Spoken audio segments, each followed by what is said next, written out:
Hello friends, कैसे हैं आप लोग? बेटर। मैं जीएसटी के 4th रिवीजन सेशन में आप सबका स्वागत करता हूं। सर, पहली 3 क्लासेस के अंदर हम लोगों ने क्या क्या पढ़ा था? फर्स्ट क्लास के अंदर हमने पढ़ा था सेक्शन नंबर 22। सेक्शन नंबर 22 अपने को क्या कह रहा था? Person liable for registration. Second class में अपने ने पढ़ा था सेक्शन नंबर 23। सेक्शन नंबर 23 अपने को क्या कह रहा था? Person not liable for registration. Third class में अपने ने पढ़ा था सेक्शन नंबर 24। सेक्शन नंबर 24 क्या कह रहा था? Compulsory registration in certain cases. क्या हम ये तीनों सेक्शंस अच्छे से डिटेल में पढ़ चुके? Yes sir. सर, आज की क्लास में हम क्या पढ़ेंगे? आज की क्लास के अंदर हम लोग जो अपना टॉपिक डिस्कस करेंगे that is section number 25, section number 26 and section number 27। आज हमारी कोशिश रहेगी हमारे 4th रिवीजन के अंदर हम ये 3 सेक्शन कंप्लीट कर लें। चलिए अब अपन अपने डायरेक्टली आते हैं सेक्शन नंबर 25 के ऊपर। क्लियर है? Yes sir. चलिए, सेक्शन नंबर 25 अपने को क्या कह रहा है? सेक्शन नंबर 25 अपने को बता रहा है procedure for registration. Sir, GST के अंदर ये तो पता चल गया कि किस किस को रजिस्ट्रेशन लेना है और किसको रजिस्ट्रेशन नहीं लेना, बट अगर मुझको रजिस्ट्रेशन लेना है तो रजिस्ट्रेशन लेने के लिए क्या मुझको कोई प्रोसीजर भी फॉलो करना पड़ेगा? द आंसर इज यस, अपने को एक प्रोसीजर फॉलो करना पड़ेगा। सर, वो प्रोसीजर क्या है? वो प्रोसीजर लिखा हुआ है हमारा सेक्शन नंबर 25 के अंदर। सेक्शन नंबर 25 अपने को क्या कह रहा है? सेक्शन नंबर 25 अपने को बता रहा है प्रोसीजर फॉर रजिस्ट्रेशन। रजिस्ट्रेशन लेने का अपने को प्रोसीजर बता रहा है। सर, इस सेक्शन के अंदर कितने सब सेक्शंस है, कितने पार्ट्स के अंदर डिवाइडेड है? आपको पता चलेगा ये सेक्शन हमारा 12 सब पार्ट्स के अंदर डिवाइडेड है। क्लियर है? Yes sir. Section number 25 sub section 1 से लेकर सेक्शन नंबर 25 सब सेक्शन 12 तक की कहानी सारी की सारी यहाँ पर लिखी गई है। चलिए अब अपन सेक्शन नंबर 25 सब सेक्शन 1 को पढ़ते हैं। सेक्शन नंबर 25 सब सेक्शन 1 के अंदर क्या लिखा हुआ है? Every person who is liable, every person who is liable to registration under section 24 और 22, अगर किसी व्यक्ति को जीएसटी के अंदर सेक्शन नंबर 22 या सेक्शन नंबर 24 के तहत अगर रजिस्ट्रेशन लेना है तो उसको कितने दिनों के अंदर अंदर रजिस्ट्रेशन के लिए अप्लाई करना पड़ेगा? सर, उस व्यक्ति को अप्लाई करना पड़ेगा विद इन 30 डेज के अंदर अंदर जीएसटी में रजिस्ट्रेशन के लिए उस व्यक्ति को अप्लाई करना पड़ेगा। यानी अभी तक अपने ने क्या पढ़ा कि सर 25 सबसेक्शन 1 अपने को क्या कह रहा है? अगर किसी व्यक्ति को जीएसटी में रजिस्ट्रेशन लेना है, जीएसटी में कौन कौन से व्यक्तियों को रजिस्ट्रेशन लेना पड़ता है, कौन कौन से सेक्शन के अंदर रजिस्ट्रेशन लेना पड़ता है? एक सेक्शन नंबर 22 के तहत, एक सेक्शन नंबर 24 के तहत। अगर किसी व्यक्ति को सेक्शन 22 या सेक्शन 24 के तहत अगर जीएसटी में रजिस्ट्रेशन लेना है तो उसको कितने दिनों के अंदर अंदर रजिस्ट्रेशन लेना पड़ेगा? सर, विद इन 30 डेज के अंदर अंदर उस व्यक्ति को रजिस्ट्रेशन लेना पड़ेगा। और ये 30 दिन अपने को काउंट कहाँ से करने हैं? From the date become liable for registration. जिस दिन वो रजिस्ट्रेशन लेने के लिए लाइबल हुआ उसके 30 दिन के अंदर अंदर उस व्यक्ति को जीएसटी के अंदर अपना रजिस्ट्रेशन अप्लाई करना पड़ेगा। क्लियर है? Yes sir. सर, अगर वो रजिस्ट्रेशन अप्लाई ना करे तो इस चीज का आंसर अपने को मिलेगा इनपुट टैक्स क्रेडिट आईटीसी वाले चैप्टर के अंदर। क्लियर है? Yes sir. उसके बाद सर नीचे क्या लिखा हुआ है? नीचे लिखा हुआ है हाउएवर बट अगर कोई कैजुअल टैक्सेबल पर्सन है या कोई नॉन रेजिडेंट टैक्सेबल पर्सन है shall apply registration at least 5 days prior to commencement of business. Sir, जब कोई कैजुअल टैक्सेबल पर्सन या नॉन रेजिडेंट टैक्सेबल पर्सन अगर जीएसटी में रजिस्ट्रेशन करवाता है तो अपना बिजनेस शुरू करने से पहले prior to commencement of business शुरू करने से 5 दिन पहले उसको रजिस्ट्रेशन लेना रहेगा। सर, ये वाली बात कहाँ पर लिखी है? ये वाली बात लिखी हुई है सेक्शन नंबर 27 के अंदर, जो कि आज अपन अपनी क्लास के अंदर डिस्कस करेंगे। क्लियर है? यानी अगर एक कैजुअल टैक्सेबल पर्सन और नॉन रेजिडेंट टैक्सेबल पर्सन को अगर जीएसटी में रजिस्ट्रेशन लेना है देन उनको रजिस्ट्रेशन कभी लेना है? बिजनेस शुरू करने से 5 दिन पहले ही उन लोगों को जीएसटी में रजिस्ट्रेशन लेना पड़ेगा। क्लियर है?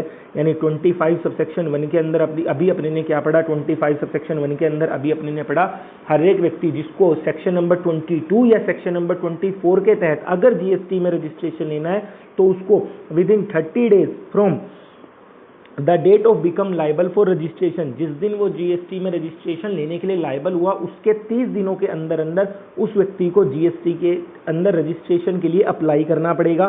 बट अगर कोई व्यक्ति कैजुअल टैक्सेबल पर्सन है या फिर नॉन रेजिडेंट टैक्सेबल पर्सन है तो उसको जीएसटी के अंदर रजिस्ट्रेशन करवाना है तो कब अप्लाई करना पड़ेगा? 5 दिन पहले। कितने? 5 दिन कहाँ से? Prior to commencement of business, अपने बिजनेस शुरू करने से 5 दिन पहले उस व्यक्ति को अपना जीएसटी में रजिस्ट्रेशन करवाना पड़ेगा। क्लियर है? Yes sir. सर यहाँ तक की बात अपने को क्लियर हो गई। आगे भी कुछ नोट्स के अंदर लिखा हुआ है जो कि आपको अपने स्क्रीन के ऊपर दिख रहा होगा। यस सर, क्या लिखा हुआ है आगे नोट्स में? लिखा हुआ है if a person having a unit in SEZ, अगर किसी व्यक्ति की यूनिट है SEZ के अंदर या फिर वो व्यक्ति है एक SEZ developer, shall have to apply for a separate registration, उस व्यक्ति को एक सेपरेट रजिस्ट्रेशन लेना पड़ेगा। सर बात समझने एक एग्जांपल के तहत समझते हैं। हिमाचल प्रदेश के अंदर एक बद्दी डिस्ट्रिक्ट बद्दी नाम से एक जगह है, वो SEZ है, स्पेशल इकोनॉमिक जोन। क्लियर है? Yes sir. सर एक व्यक्ति GST के अंदर उसको रजिस्ट्रेशन लेना है, शिमला का बंदा है, शिमला के अंदर, हिमाचल प्रदेश शिमला के अंदर अपना काम कर रहा है, बट उसका एक ऑफिस, उसका एक premises, business premises SEZ Baddi के अंदर भी है, देन क्या उसको दोनों जगह अलग अलग रजिस्ट्रेशन लेना पड़ेगा? Yes sir. एक बार और हो जाए एग्जाम्पल के तहत, क्या कि सर एग्जाम्पल चेंज करते हैं। उत्तर प्रदेश के अंदर एक व्यक्ति का अपना बिजनेस है, उत्तर प्रदेश के अंदर ही एक SEZ भी है, वो पर्सन SEZ के अंदर भी अपना बिजनेस करता है और उत्तर प्रदेश के अंदर ही नॉन SEZ के अंदर भी उसका बिजनेस है, तो क्या उसको दो रजिस्ट्रेशन लेने पड़ेंगे अलग अलग? Yes sir. एक तो SEZ यूनिट के लिए और एक नॉन SEZ यूनिट के लिए क्या उसको रजिस्ट्रेशन लेना पड़ेगा? यस सर, यही एक्सप्लेनेशन गिवन है। क्या? If a person having unit in SEZ, अगर एक व्यक्ति की यूनिट है कहाँ पर? SEZ के अंदर, और या वो SEZ डेवलपर है, shall have to apply for a separate registration, उस व्यक्ति को एक सेपरेट रजिस्ट्रेशन लेना पड़ेगा। ये बात क्लियर है? Yes sir. सर ऐसा क्यों? क्योंकि SEZ एक्ट के अंदर लिखा हुआ है SEZ हिंदुस्तान का पार्टी नहीं है, for the purpose of taxation point of view के लिए SEZ इंडिया का पार्टी नहीं है, हेंस क्या वो अलग अलग टेरिटरी हो गई? Yes sir. क्या उसको दोनों के लिए रजिस्ट्रेशन लेना पड़ेगा? Yes sir. क्लियर है? Yes sir. अब पढ़ें एक बार दोबारा, सेक्शन नंबर 25 सबसेक्शन 1 अपने को क्या कह रहा है? Every person who is liable to be registered under section 22 और 24, अगर उसको 22 या 24 के तहत रजिस्ट्रेशन लेना पड़ेगा, shall apply registration in every such state, हर एक राज्य में रजिस्ट्रेशन लेना पड़ेगा विद इन 30 डेज, 30 दिनों के अंदर अंदर। और कैजुअल टैक्सेबल पर्सन या नॉन रेजिडेंट टैक्सेबल पर्सन है तो उसको कितने दिन पहले अप्लाई करवाना पड़ेगा? 5 दिन पहले। और अगर कोई व्यक्ति SEZ यूनिट के अंदर अपना काम कर रहा है या SEZ डेवलपर है तो क्या उसको अलग अलग रजिस्ट्रेशन लेने पड़ेंगे? यस सर, उस व्यक्ति को अपने सेपरेट रजिस्ट्रेशन लेने पड़ेंगे। क्लियर है? Yes sir. इसके बाद अपन बात कर रहे हैं सेक्शन नंबर 25 सबसेक्शन 2 की। सेक्शन नंबर 25 सबसेक्शन 2 क्या कह रहा है? A person seeking registration under this sect shall grant a single registration, sir हम उसको एक रजिस्ट्रेशन देंगे बट सिंगल रजिस्ट्रेशन देंगे इन अ स्टेट और यूनियन टेरिटरी। यानी अभी तक की बात के अंदर क्या लिखा हुआ है? अभी तक की बात के अंदर लिखा हुआ है सर अगर एक व्यक्ति को रजिस्ट्रेशन लेना है तो हम उस व्यक्ति को एक राज्य के अंदर एक सिंगल रजिस्ट्रेशन ही अप्लाई होगा, एक राज्य के अंदर उसको, एक UT के अंदर या एक स्टेट के अंदर उसको एक सिंगल रजिस्ट्रेशन ही मिलेगा। क्लियर है? Yes sir. बट नवंबर 2019 के अंदर एक अमेंडमेंट कर दी गई, उस अमेंडमेंट में क्या लिख दिया गया? However but a person having a multiple place of business, अगर एक व्यक्ति के मल्टीपल प्लेस ऑफ बिजनेस है इन अ स्टेट, एक राज्य के अंदर मल्टीपल प्लेस ऑफ बिजनेस है, मे ग्रांट, उस व्यक्ति को हम ग्रांट कर सकते हैं एक separate registration for each such place of business subject to such condition as may be prescribe. Sir अगर एक व्यक्ति के एक राज्य के अंदर एक से ज्यादा मल्टीपल प्लेस ऑफ बिजनेस है देन उसको सेपरेट रजिस्ट्रेशन ग्रांट किए जा सकते हैं सब्जेक्ट टू, बट उसको कुछ कंडीशंस को फॉलो करना पड़ेगा। सर कौन सी कंडीशन? देखते हैं, सी चार्ट ऑन नेक्स्ट पेज, अगले पेज के ऊपर कुछ लिखा हुआ है। यानी 25 सबसेक्शन 2 अपने को क्या कहता है? 25 सबसेक्शन 2 सिंपल सी अपने को बात कहता है क्या कि अगर एक व्यक्ति का एक राज्य के अंदर, इन जनरल वो कहता है एक व्यक्ति को हम एक ही रजिस्ट्रेशन देंगे, सिंगल रजिस्ट्रेशन मिलेगा एक स्टेट के अंदर अगर काम करता है, बट अगर उसके 2 राज्यों के अंदर काम है तो क्या उसको डबल रजिस्ट्रेशन या मल्टीपल रजिस्ट्रेशन मिल सकते हैं? Yes sir. बट अगर एक व्यक्ति का एक ही स्टेट के अंदर 2 या 2 से ज्यादा मल्टीपल प्लेस ऑफ बिजनेस है और वो चाहता है हर प्लेस ऑफ बिजनेस के लिए मुझको अलग रजिस्ट्रेशन मिले तो क्या उसको अलग रजिस्ट्रेशन हम लोग ग्रांट कर सकते हैं? Yes sir. बट उसको कुछ एक कंडीशंस को फॉलो करना पड़ेगा। अब देखते हैं कौन सी कंडीशंस है। नेक्स्ट पेज के ऊपर लिखा हुआ है कंडीशंस कौन सी है सर, कौन सी कंडीशन है, देखते हैं क्या लिखा हुआ है सर, बताओ जी। Chart on section number 25 subsection 2 के लिए चार्ट बता रहा है क्या। एक हमारे एसएससी थे, वो दिल्ली स्टेट के अंदर बैठे थे सर, उनके दिल्ली के अंदर ना 2 बिजनेस थे, एक बिजनेस 1 और एक business 2।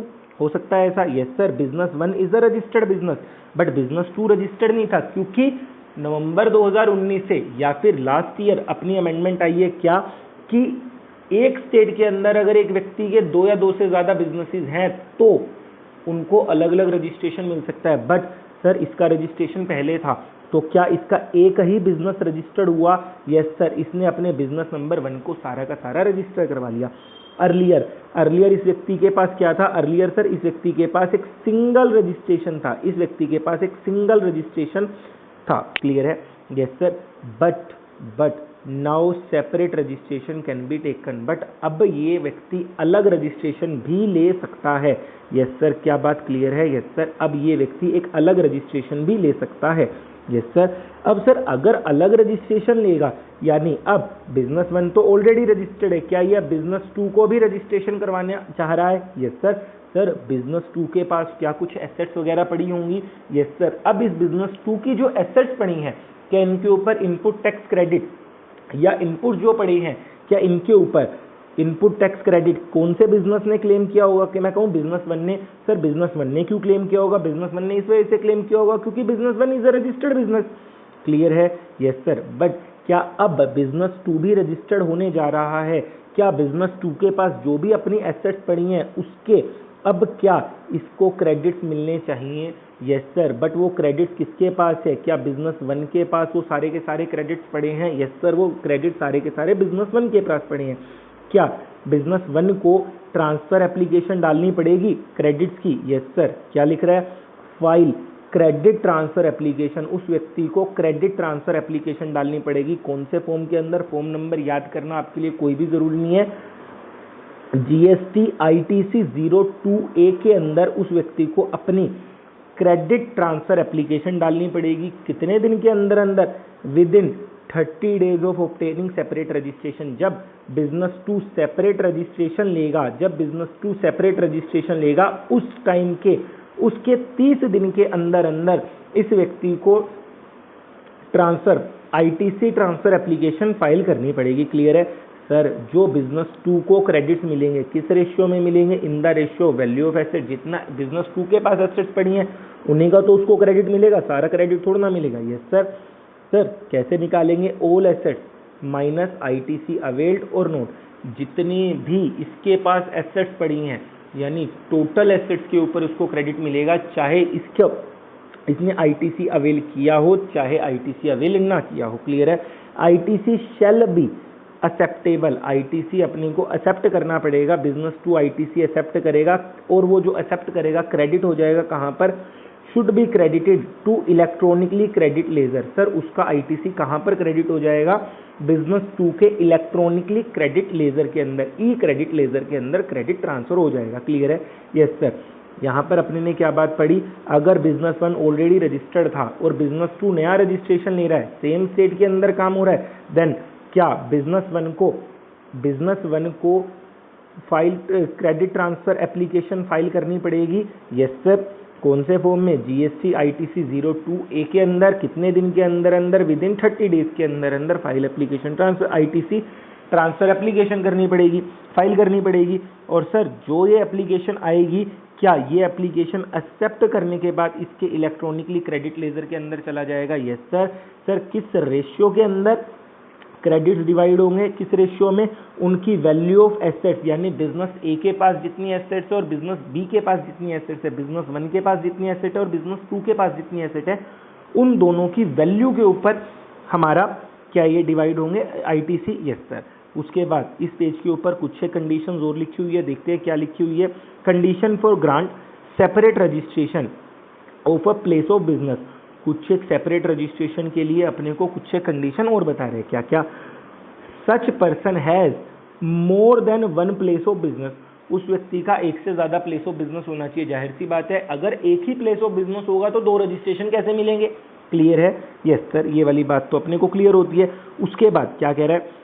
Such person shall not पे tax under section 10। Sir section number 10 कौन सा है? सेक्शन नंबर 10 अपना कंपोजिशन स्कीम। कोई भी वो बिजनेस, वो पर्सन सेक्शन 10 के तहत अपना कोई टैक्स पे ना करता हो for any of his place of business. क्योंकि आपको पता है सेक्शन नंबर 10, अगर एसएससी सेक्शन नंबर 10 अप्लाई करता है, उसके पास 2 रजिस्ट्रेशन है, 2 स्टेट्स के अंदर अलग अलग रजिस्ट्रेशन है, और एक राज्य के लिए वो सेक्शन 10 करता है और दूसरे स्टेट के लिए वो सेक्शन 9 या नॉर्मल रजिस्ट्रेशन में रहना चाहता है, नॉर्मल प्रोविजंस के लिए रहना चाहता है, तो ऐसा नहीं हो पाएगा। अगर एक राज्य के अंदर आपने सेक्शन नंबर 10 के अकॉर्डिंगली अगर आप काम करना चाह रहे हो, तो दूसरे के अंदर ऑटोमेटिकली आपका सेक्शन नंबर 10 चल पड़ेगा। क्लियर है? Yes sir. उसके बाद separate registered person, all separately registered place of business of such person shall pay GST on supply made to another registered place of business। यानी बिजनेस 1 अगर business 2 को in future, अगर business 1 business 2 को कोई good cell करता है, तो क्या बिजनेस 1 को जीएसटी पे करना पड़ेगा? यस। और क्या बिजनेस 2 को उस आईटीसी का, उस टैक्सेस पेड का क्या आईटीसी मिल पाएगा? Yes sir. तीसरी बात, क्या लास्ट के अंदर क्या लिखा हुआ है? क्या कि sir person shall submit a separate application. Sir वो व्यक्ति को एक सेपरेट एप्लीकेशन सबमिट करनी पड़ेगी। ऐसा नहीं है कि मेरे एक स्टेट के अंदर 2 बिजनेसेस है और डिपार्टमेंट अपनी मर्जी से दोनों का अलग अलग रजिस्ट्रेशन कर देगा, ऐसा नहीं होगा। मैं जब रजिस्ट्रेशन लेने के लिए एप्लीकेशन दूंगा, कौन से फॉर्म में? जीएसटी आरईजी 01 के अंदर जब मैं एप्लीकेशन दूंगा, तभी मुझको सेपरेट रजिस्ट्रेशन मिलेगा, अदरवाइज मुझको सेपरेट रजिस्ट्रेशन नहीं मिलेगा। यहाँ तक की बात क्लियर है? Yes sir. अभी अपन क्या क्या बातें कर चुके? अभी अपन बात कर चुके सेक्शन नंबर 25 सबसेक्शन 1 की और सेक्शन नंबर 25 सबसेक्शन 2 की। क्लियर है? Yes sir. अब अपन बात कर रहे हैं सेक्शन नंबर 25 सबसेक्शन 3 की। सेक्शन नंबर 25 सबसेक्शन 3 अपने को क्या कह रहा है? 25 सबसेक्शन 3 हमको बता रहा है क्या? Voluntary registration. वॉलंटरी रजिस्ट्रेशन का मतलब सर मुझको सेक्शन नंबर 22 या 24 के अंदर रजिस्ट्रेशन लेने की कोई भी रिक्वायरमेंट नहीं है, बट मैं अपनी इच्छा से रजिस्ट्रेशन लेना चाहता हूं, तो क्या जीएसटी डिपार्टमेंट या प्रॉपर ऑफिसर मेरा स्वागत करेंगे? यस सर, वो तो रेड कारपेट बिछा के मेरा स्वागत करेंगे और वो क्या कहेगा? वॉलंटरी रजिस्ट्रेशन अगर आप लेना चाहते हो, person who is not liable to registered under section 22 और 24, अगर किसी व्यक्ति को 22 या 24 में रजिस्ट्रेशन लेने की कोई रिक्वायरमेंट नहीं है, मे गेट हिमसेल्फ, वो अपने आप को रजिस्टर्ड करवा सकता है। May get himself registered voluntarily and all the provision of this act shall apply to a registered person. Sir अगर कोई व्यक्ति वॉलंटरी अपनी इच्छा से अनुसार, अपनी इच्छा से कोई रजिस्ट्रेशन लेना चाहता है, तो क्या वो रजिस्ट्रेशन ले सकता है? द आंसर इज यस, वो अपना रजिस्ट्रेशन ले सकता है। क्लियर है? और जब वो रजिस्ट्रेशन लेगा तो सारे के सारे जीएसटी के कंप्लीट प्रोविजंस क्या उसके ऊपर अप्लाई हो जाएंगे? यस सर, कंप्लीट प्रोविजंस उसके ऊपर अप्लाई हो जाएंगे। क्लियर है? Yes sir. उसके बाद अपने ने बात करी सेक्शन नंबर 25 सबसेक्शन 4 की और 25 सबसेक्शन नंबर 5 की। 24 सबसेक्शन 4 अपने को क्या कह रहा है? अगर आपका सेपरेट रजिस्ट्रेशन हो रहा है तो आपको मान लिया जाएगा सेपरेट पर्सन। क्लियर है? Yes sir. और 25 सबसेक्शन 5 अपने को क्या कह रहा है? Premises in a separate state. अगर आपके पास अलग अलग राज्यों के अंदर, 2 राज्यों के अंदर आपके बिजनेस प्रीमाइसेस हैं, तो आपको क्या सेपरेट पर्सन मानना पड़ेगा? यस सर, आपको सेपरेट पर्सन माना जाएगा। और आप सेपरेट पर्सन हो तो क्या आपको सेपरेट रजिस्ट्रेशन लेना पड़ेगा? यस सर, आपको सेपरेट रजिस्ट्रेशन लेना पड़ेगा। ये वाली बात क्या हमने सेक्शन नंबर 25 सबसेक्शन 1 से भी लिंक हो सकती है? Yes sir. Section number 25 subsection 1 क्या कह रहा था? एवरी सच स्टेट, हर राज्य के अंदर अपन उस व्यक्ति को, हर राज्य और हर यूटी के अंदर हम उस व्यक्ति को रजिस्ट्रेशन देंगे। यहां तक की बात क्लियर है? Yes sir. उसके बाद अपन पढ़ रहे हैं सेक्शन नंबर 25 सबसेक्शन 6। 25 सबसेक्शन 6 अपने को क्या कह रहा है? 25 सबसेक्शन 6 अपने को बड़ी छोटी सी बात कह रहा है क्या? कि सर रजिस्ट्रेशन करवाना है, तो रजिस्ट्रेशन करवाने के लिए तो मुझको कुछ ना कुछ डॉक्यूमेंट्स भी तो देने पड़ेंगे। प्रैक्टिकली जीएसटी के अंदर जो रजिस्ट्रेशन की कहानी स्टार्ट है, जीएसटी जो रजिस्ट्रेशन करता है वो जीएसटी के अंदर रजिस्ट्रेशन अपना पेन के ऊपर होता है, पेन बेस के ऊपर हमारा रजिस्ट्रेशन होता है। क्लियर है? सर जीएसटी में रजिस्ट्रेशन कितने डिजिट का होता है? जो हमारा जीएसटी IN आता है वो कितने डिजिट का आता है, 15 डिजिट का आता है। 15 डिजिट के अंदर हमारा क्या होता है, 2 डिजिट जो होती है स्टार्टिंग की, 2 डिजिट होती है हमारी स्टेट कोड, नेक्स्ट 10 डिजिट होती है हमारी पेन नंबर, अगली 3 डिजिट होती है यूनिक नंबर। क्लियर है? Yes sir. मुद्दा आया क्या कि 25 सबसेक्शन 6 अपने को क्या कह रहा है, पेन नंबर। पेन नंबर चाहिएगा? Yes sir. Every registered person को, हर एक पर्सन को क्या पेन नंबर लगेगा? Yes sir. सर 10 नंबर किस व्यक्ति को लगेगा? 10 नंबर जिसको सेक्शन नंबर 51 के तहत अगर किसी एसएससी को टीडीएस काटना है तो क्या उसको रजिस्ट्रेशन करवाना पड़ता था? Yes sir. 24 के अंदर लिखा हुआ था अगर किसी व्यक्ति को टीडीएस काटना है तो उसको रजिस्ट्रेशन करवाना पड़ेगा। अगर किसी व्यक्ति को टीडीएस काटना है देन उसका जो रजिस्ट्रेशन होगा, क्या उसको अपने रजिस्ट्रेशन के टाइम पर 10 नंबर 10 नंबर सबमिट करना पड़ेगा? यस सर, 10 नंबर सबमिट करना पड़ेगा। 10 number 4, every person who is required to deduct tax under section 51, अगर किसी व्यक्ति को सेक्शन नंबर 51 के तहत टैक्स काटना है तो उसको 10 नंबर लगेगा। और बाकी हर व्यक्ति के लिए, अदर पर्सन के लिए क्या सेक्शन लगाया? 25 सेक्शन 6 10 नंबर मैंडेटरी कर दिया गया। क्लियर है? Yes sir. मुद्दा आया क्या, 25 सबसेक्शन 1 से लेकर 25 सबसेक्शन 6 तक की हमने कहानी यहाँ पर पढ़ी। 25 सबसेक्शन 1 क्या कहता है, अगर किसी व्यक्ति को 22 या 24 के तहत रजिस्ट्रेशन लेना है तो 30 दिन के अंदर अंदर आना पड़ेगा। क्लियर है? Yes sir. Casual taxable person और नॉन रेजिडेंट टैक्सेबल पर्सन अपना बिजनेस शुरू करने से 5 दिन पहले भी आ सकते हैं। क्लियर है? Yes sir. अगर कोई SCZ है, एक व्यक्ति SCZ यूनिट के अंदर भी काम कर रहा है और आउटसाइड द SCZ यूनिट भी काम कर रहा है और सेम स्टेट है, तो क्या उसको अलग अलग रजिस्ट्रेशन करवाना पड़ेगा? Yes sir.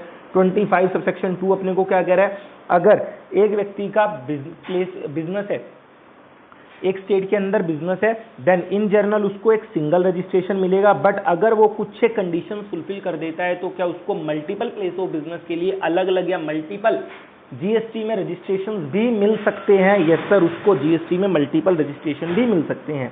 फिर मुद्दा आया 25 सबसेक्शन 3 का, अगर किसी व्यक्ति को 22 या 24 में रजिस्ट्रेशन लेने की रिक्वायरमेंट नहीं थी बट वो अपनी इच्छा से रजिस्ट्रेशन लेना चाहता है तो क्या वो रजिस्ट्रेशन ले सकता है? वॉलंटरी रजिस्ट्रेशन का भी स्कीम यहाँ पर रखी गई।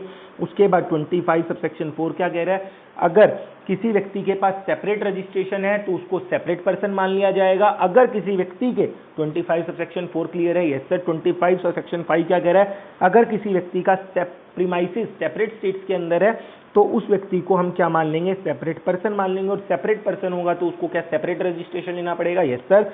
25 सबसेक्शन 6 अपने को क्या कह रहा है, पेन नंबर 10 नंबर की रिक्वायरमेंट लगा रहा है। 10 नंबर किसके लिए मैंडेटरी है, अगर किसी व्यक्ति को GST में सेक्शन नंबर 51 के तहत अगर TDS काटना है तो 10 नंबर लगेगा। अदरवाइज अदर पर्सन के लिए हमने क्या अप्लाई करवा दिया? PAN number. यहाँ तक की कहानी क्लियर है? Yes sir. आपको जानकर अति प्रसन्नता होगी कि हम लोग अपना 25 सेक्शन नंबर 25 आधा पार्ट अपन कवर कर चुके हैं। सर आधा पार्ट कैसे? 25 के हिस्से कितने थे, सबसेक्शंस कितने थे? 12 सबसेक्शन, 6 सबसेक्शंस अपन कर चुके हैं। क्लियर है? Yes sir. उसके बाद बात आई क्या, 25 सबसेक्शन 7 की। 25 सबसेक्शन 7 क्या कह रहा है, सर अगर किसी नॉन रेजिडेंट पर्सन को अगर GST में रजिस्ट्रेशन लेना है, यानी कोई नॉन रेजिडेंट टैक्सेबल पर्सन को अगर GST में रजिस्ट्रेशन लेना है तो भी क्या उसको पेन नंबर लगेगा? हम कहेंगे पेन नंबर, उसके लिए पेन नंबर की रिक्वायरमेंट नहीं है। PAN number is not mandatory for non resident taxable person. Non resident taxable person के लिए पेन नंबर रिक्वायरमेंट नहीं है। तो सर उसको GST को किस हिसाब से ग्रांट होगा?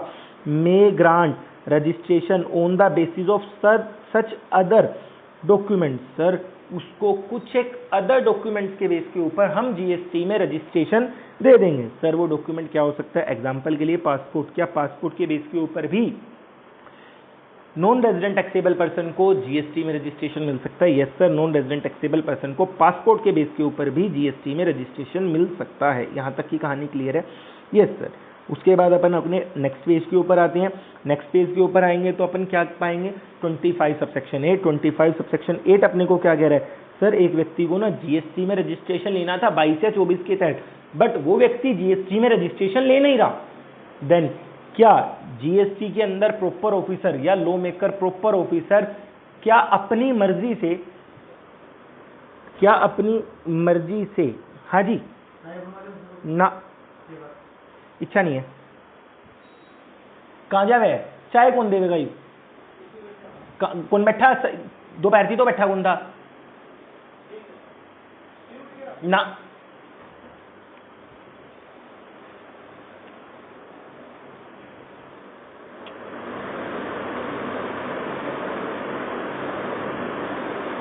25(8) क्या कह रहा है, where a person who is liable to be registered under this act, उस व्यक्ति को 22 या 24 के तहत रजिस्ट्रेशन लेना था but fails to obtain registration, वो बंदा रजिस्ट्रेशन लेने में फेल हो जाता है, then proper officer may grant registration to that person, उस पर्सन को प्रॉपर ऑफिसर क्या रजिस्ट्रेशन दे सकता है, यस सर, इसको क्या कहते हैं, सुओ मोटो रजिस्ट्रेशन। क्लियर है, यस सर।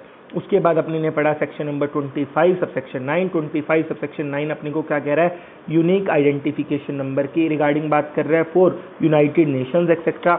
कुछ एक यूनाइटेड नेशंस की कुछ एक बॉडीज है, उनके लिए जीएसटी आईएन नहीं मिलता, उन लोगों को क्या मिलेगा, यूनिक आइडेंटिफिकेशन नंबर। क्लियर है, यस सर। सर वो बॉडी कौन कौन सी है, any specialised agency of United Nation, United Nation की कोई specialised agency, any multilateral financial institution, कोई multilateral financial institution, organisation notified by the United Nation, United Nation अगर किसी ऑर्गेनाइजेशन को नोटिफाई कर दे, कोई embassy consulate of foreign country, foreign country की कोई एम्बेसी या कॉन्सुलेट, या फिर एनी अदर पर्सन और class of person as may be notified by the commissioner. Sir कौन सा कमिश्नर, जीएसटी के कमिश्नर अगर किसी पर्सन या क्लास ऑफ पर्सन को नोटिफाई कर देंगे तो उस व्यक्ति को भी क्या मिलेगा, उस व्यक्ति को भी यूनिक आइडेंटिफिकेशन नंबर मिलेगा। यहाँ तक की बात क्लियर है, यस सर।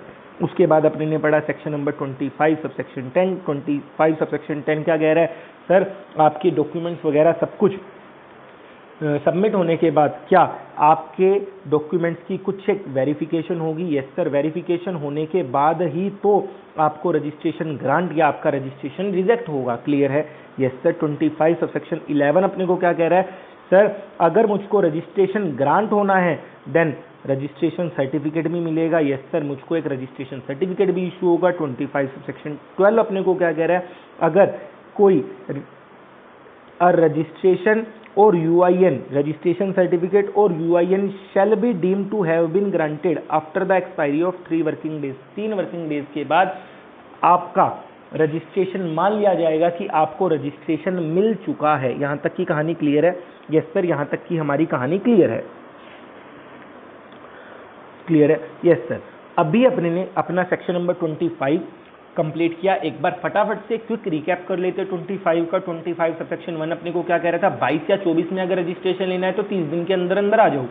अगर आप कैजुअल टैक्सेबल पर्सन या नॉन रेजिडेंट टैक्सेबल पर्सन हो तो बिजनेस शुरू होने से 5 दिन पहले आना। अगर आप एससीजेड या एससीजेड यूनिट के अंदर, एससीजेड के अंदर आपका बिजनेस है या आप एक एससीजेड डेवलपर हो तो आपको अलग अलग रजिस्ट्रेशन लेना पड़ेगा।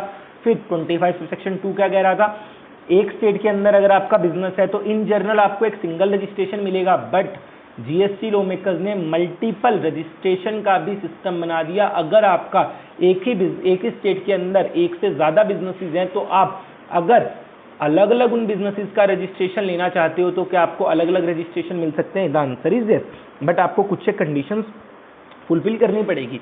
फिर अपने ने बात करी 25 सबसेक्शन 3 की। 25 सबसेक्शन 3 अपने को वॉलंटरी रजिस्ट्रेशन के रिगार्डिंग बात कर रहा था। 25 सबसेक्शन 4 अपने को क्या कह रहा था, अगर एक व्यक्ति का अगर उसको अलग अलग सेपरेट रजिस्ट्रेशन है तो उस व्यक्ति को क्या सेपरेट पर्सन मान लिया जाएगा, यस सर। 25 सबसेक्शन 5 क्या कह रहा था, अगर कोई पर्सन का एक से ज्यादा राज्यों के अंदर, एक से ज्यादा स्टेट या यूटी के अंदर अगर बिजनेस है तो क्या उसको सेपरेट रजिस्ट्रेशन लेना पड़ेगा या सेपरेट पर्सन माना जाएगा, यस सर। 25 सबसेक्शन 6 अपने को क्या कह रहा था, पैन नंबर और 10 नंबर की रिक्वायरमेंट लगा रहा था। 10 नंबर किसके लिए, अगर किसी व्यक्ति को section number 51 of CGST act 2017 के अंदर अगर किसी व्यक्ति को टीडीएस काटना है तो उसके लिए 10 नंबर की रिक्वायरमेंट थी, अदरवाइज व्यक्ति के लिए रिक्वायरमेंट थी पैन नंबर की।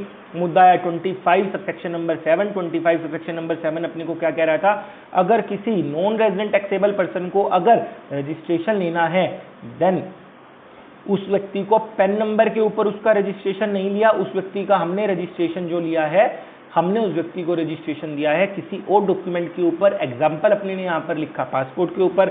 25 सबसेक्शन 8 अपने को क्या कह रहा था, 25 सबसेक्शन 8 अपने को कह रहा था अगर कोई व्यक्ति को 22 या 24 में रजिस्ट्रेशन लेने की रिक्वायरमेंट थी बट वो रजिस्ट्रेशन नहीं ले रहा तो उस व्यक्ति को प्रॉपर ऑफिसर क्या अपनी इच्छा से रजिस्ट्रेशन दे सकता है, यस सर। 25 सबसेक्शन 9 अपने को यूनिक आइडेंटिफिकेशन नंबर के रिगार्डिंग बात कर रहा था।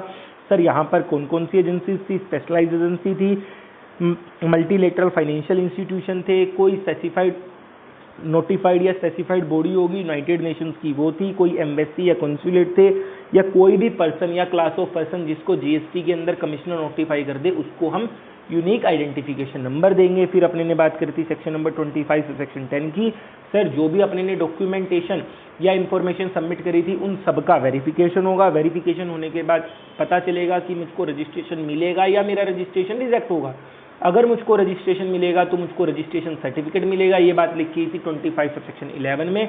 सर कितने दिनों के अंदर अंदर अगर मुझको मैंने रजिस्ट्रेशन के लिए अप्लाई कर दिया, अगर मैंने रजिस्ट्रेशन के लिए अप्लाई कर दिया देन मुझको कितने दिन के अंदर अंदर रजिस्ट्रेशन मिल जाना चाहिए? 3 वर्किंग डेज के अंदर अंदर रजिस्ट्रेशन मिल जाना चाहिए। अगर मेरे को 3 वर्किंग डेज के अंदर अंदर अगर रजिस्ट्रेशन नहीं मिलता तो ये मान लिया जाएगा कि मैं एक रजिस्टर्ड पर्सन हूँ, deemed to have grant after the expiry of 3 working days. यहाँ तक की बात क्लियर है? यस सर, यहाँ तक की बात अपनी क्लियर है।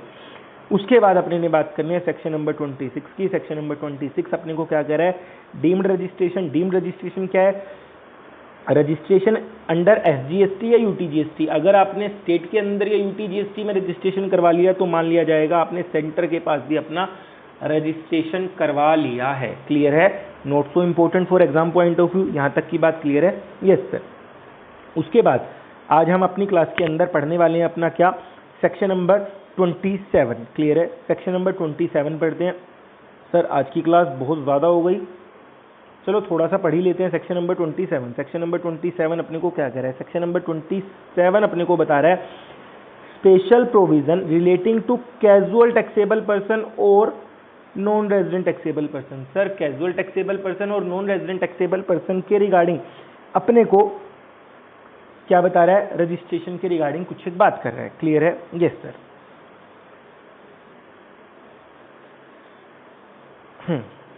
क्या कह रहा है कि सर एक बार छोटा सा समझते हैं, इसको आराम से समझते हैं। क्या कह रहा है?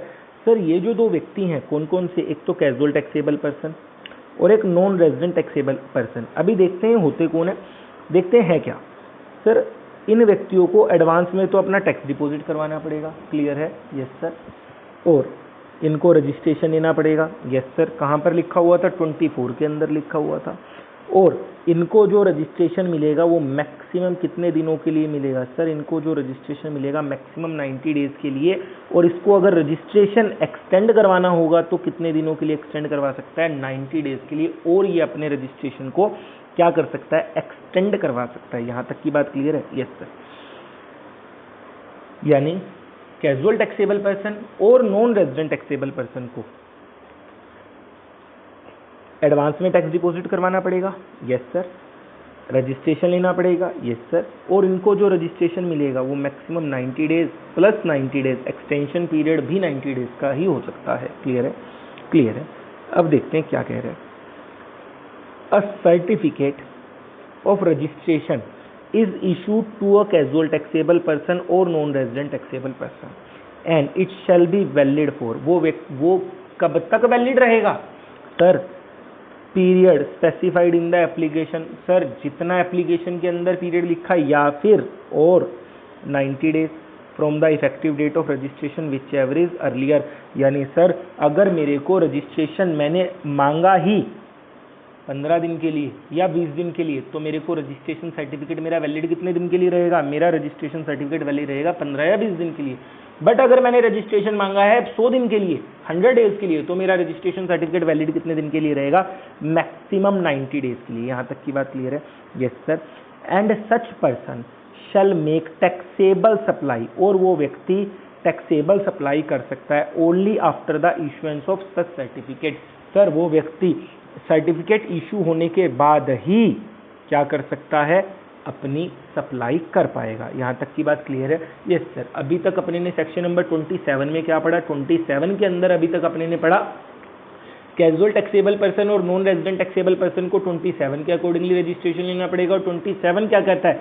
इन लोगों को एडवांस में टैक्स देना पड़ेगा, रजिस्ट्रेशन करवाना पड़ेगा और मैक्सिमम जो इनका रजिस्ट्रेशन होगा 90 डेज और फर्दर 90 डेज के लिए अपना रजिस्ट्रेशन एक्सटेंड करवा सकते हैं। यहाँ तक की बात क्लियर है? Yes sir. एक बार देखते हैं कि सर कैजुअल टैक्सेबल पर्सन आखिरकार होते कौन है। देखते हैं क्या कह रहे हैं। Mister A runs a jewellery shop in Delhi. Mister A Delhi के अंदर ज्वेलरी शॉप अपनी रन करते थे।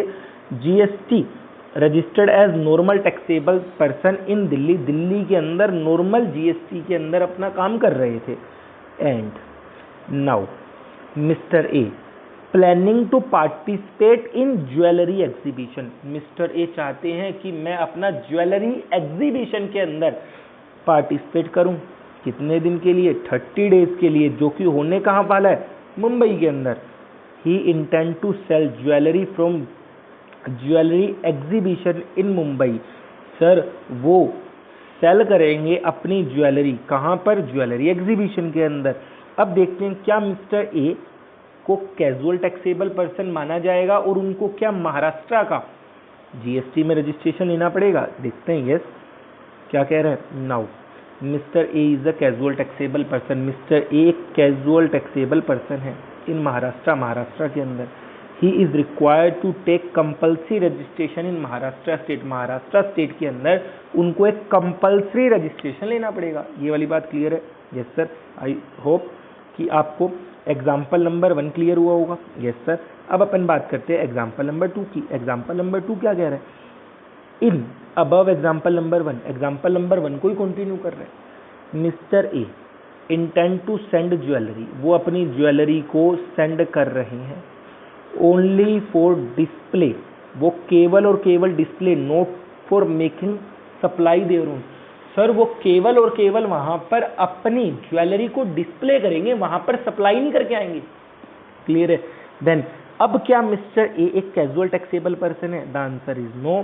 Then in this case Mister A is not a casual taxable person. Mister A casual taxable person नहीं है महाराष्ट्र राज्य के लिए। क्या उनको कैजुअल टैक्सेबल पर्सन के तहत रजिस्ट्रेशन करवाना पड़ेगा? The answer is no. उनको रजिस्ट्रेशन करवाने की कोई भी रिक्वायरमेंट नहीं है। यहाँ तक की बात क्लियर है? Yes sir. A casual taxable person और non resident taxable person, a casual taxable person or non-resident taxable person shall make an advance deposit of tax in an amount equivalent to estimated net tax liability। estimated net tax liability, sir उन व्यक्ति को advance में tax देना पड़ेगा। अपने ने पढ़ा था कि एडवांस में टैक्स देना पड़ेगा। यस सर, एडवांस में टैक्स देना पड़ेगा। सर कितना टैक्स देना पड़ेगा? एस्टिमेटेड, यानी सर एस्टिमेटेड क्यों, एक्चुअल क्यों नहीं? एक्चुअल तो अपन निकाल भी नहीं पाएंगे। फ्यूचर में एग्जीबिशन के अंदर या वहां पर जाने पर मेरी कितनी सप्लाई होगी, कितनी मेरी सेल होगी, मुझको कुछ पता ही नहीं। तो क्या एस्टिमेटेड टैक्स लायबिलिटी ही मुझको देनी पड़ेगी? Yes sir. देखते हैं एस्टिमेटेड टैक्स लायबिलिटी क्या होगा। That is casual taxable person is required to deposit while obtaining registration should be calculated after considering the eligible input tax credit। Sir क्या बात हो गई? यहाँ पर लिखा हुआ है एस्टिमेटेड नेट टैक्स लायबिलिटी, यानी जो वहाँ पर गुड्स सप्लाई करेगा, जो गुड्स लेकर जाएगा, उनका क्या आईटीसी क्लेम करने के बाद जो उसको टैक्स लगता होगा देना है एस्टिमेशन के ऊपर अपने, तो क्या वो ही टैक्स डिपॉजिट करवाएगा एडवांस में? Yes sir. यानी यहाँ पर अपने को एक क्वेश्चन आ सकता है क्या कि अगर कोई एलिजिबल आईटीसी आपका है तो क्या एलिजिबल आईटीसी भी आपको अवेल हो जाएगा उन गुड्स के regarding? The answer is yes. Clear है? Yes sir. The amount deposit shall be credited to electronically credit ledger of such person. Sir जो अमाउंट वो डिपॉजिट करवाएंगे वो अमाउंट कहाँ पर चला जाएगा? उनके इलेक्ट्रॉनिकली क्रेडिट लेजर के अंदर वो अमाउंट शो होनी स्टार्ट हो जाएगी। क्लियर है? Yes sir. उसके बाद बात आई क्या कि सर अगर वो व्यक्ति की एस्टिमेशन के अंदर थोड़ी गलती हो गई। सर गलती कैसे? सर उसको टैक्स देना बनता था 1 लाख रुपए, बट गलती से उसने 2 लाख या 1.5 लाख रुपए जमा करा दिया, 1,50,000 रुपीज सबमिट करवा दिया। उसकी लाइबिलिटी बनती थी 1 लाख। सर 50,000 का क्या होगा? कुछ नहीं, रिफंड ले लो। सर उसको टैक्स देना बनता था 1 लाख, बट उसने डिपॉजिट करवाया ओनली 80,000, देन 20,000 का क्या होगा? कोई बात नहीं है, दोबारा डिपॉजिट करवा दो। क्लियर है? Yes sir. तो आज की क्लास के अंदर हमने अपना पढ़ा क्या? Section number 25, 26 and 27। Hope so ये रिवीजन वीडियो आपको अच्छी लग रही होंगी, आपके रिवीजन के अंदर थोड़ी हेल्प कर रही होंगी। सर ये रिवीजन वीडियो देखने से हमारा काम चल जाएगा? The answer is no. ये रिवीजन वीडियो देखने से आपका कुछ भी काम नहीं चलने वाला। आपको इंस्टीट्यूट के क्वेश्चन प्रैक्टिस करने हैं, या जिस भी ऑथर की आपके पास बुक है उस ऑथर की बुक से आपको ये सारे के सारे क्वेश्चन, जो भी उन्होंने अपने क्वेश्चंस अपनी बुक के अंदर या अपने मटेरियल के अंदर डाले हुए हैं, वो सारे के सारे आप क्वेश्चन प्रैक्टिस करके देखिएगा, ताकि आपको कंटेंट तो अच्छे समझ आ गया, बट कंटेंट समझ आने से या प्रोविजन समझ आने से आपका काम नहीं बनने वाला, जब तक उसकी एप्लीकेबिलिटी या उस प्रोविजन का जब तक आपको एप्लीकेशन ना पता चले। क्लियर है? तो ये रिवीजन वीडियो देखने के बाद जैसे ही हमारा चैप्टर पूरा होता है या एक एक टॉपिक हमारा कवर होता है, 22, 23, 24, जैसे ही हमारे टॉपिक्स कवर होते हैं, ये रिवीजन वीडियो देखने के बाद आपको निश्चित तौर पर आपके पास जो भी मटेरियल है, जिस भी ऑथर का आपके पास मटेरियल है, उनकी बुक के अंदर से जो भी आपको रजिस्ट्रेशन से रिलेटेड क्वेश्चन है, वो सारे के सारे क्वेश्चन आपको प्रैक्टिस करने हैं। प्रैक्टिस करने के बाद मेक श्योर कि आपको कोई भी डिफिकल्टी नहीं होगी। ये मेरा आपसे कमिटमेंट है। क्लियर है? चलो, होप सो आपको ये वीडियोस अच्छी लग रही होंगी। अगर आपको ये वीडियो हमारी अच्छी लग रही है, then please like, comment, share these videos to your friends. Clear है? चलिए, थैंक यू।